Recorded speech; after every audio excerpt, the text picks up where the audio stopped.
Israel blocked the entry of aid trucks into Gaza on Sunday as a standoff over the truce that has halted fighting for the past 6 weeks escalated, with Hamas calling on Egyptian and Qatari mediators to intervene. Israeli Prime Minister Benjamin Netanyahu's office said earlier that it had adopted a proposal by U.S. President Donald Trump's envoy, Steve Witkoff, for a temporary ceasefire in Gaza for the Ramadan and Passover periods, hours after the first phase of the previously agreed ceasefire expired. If agreed, the truce would halt fighting until the end of the Ramadan fasting period around March 31 and the Jewish Passover holiday around April 20. The truce would be conditional on Hamas releasing half of the living and dead hostages on the first day, with the remainder released at the conclusion, if an agreement is reached on a permanent ceasefire.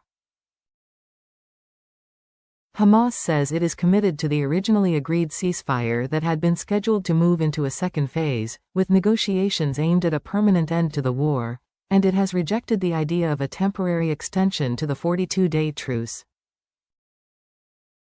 Reflecting the fragility of the ceasefire deal, local health officials said Israeli gunfire had killed 4 Palestinians in separate attacks in the northern and southern Gaza Strip. The Israeli military said that suspects were identified close to its troops in northern Gaza and that they had planted a bomb. It added that an airstrike was carried out to eliminate the threat. Egyptian sources said on Friday that the Israeli delegation in Cairo had sought to extend the first phase by 42 days, while Hamas wanted to move to the second phase of the ceasefire deal. Spokesman Hazem Qassem said on Saturday that the group rejected Israel's formulation of extending the first phase.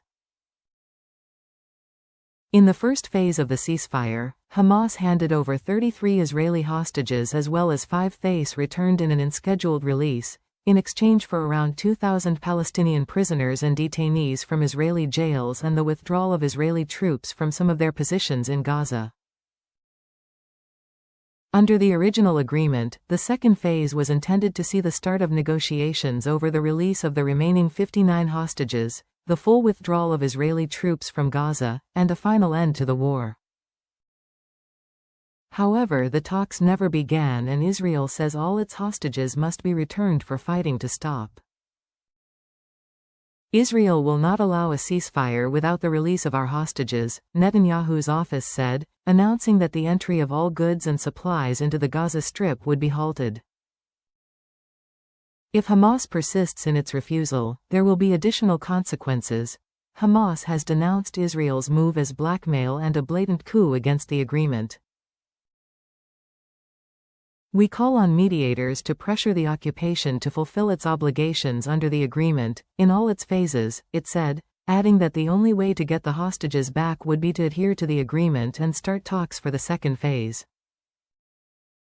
Commenting on the goods suspension, senior Hamas official Sami Abu Zuhri told Reuters the decision would impact the ceasefire talks, adding his group doesn't respond to pressures. Later on Sunday, Israeli officials said a delegation would arrive in Cairo in an apparent move to discuss ways to defuse tensions and ensure the ceasefire remains in effect.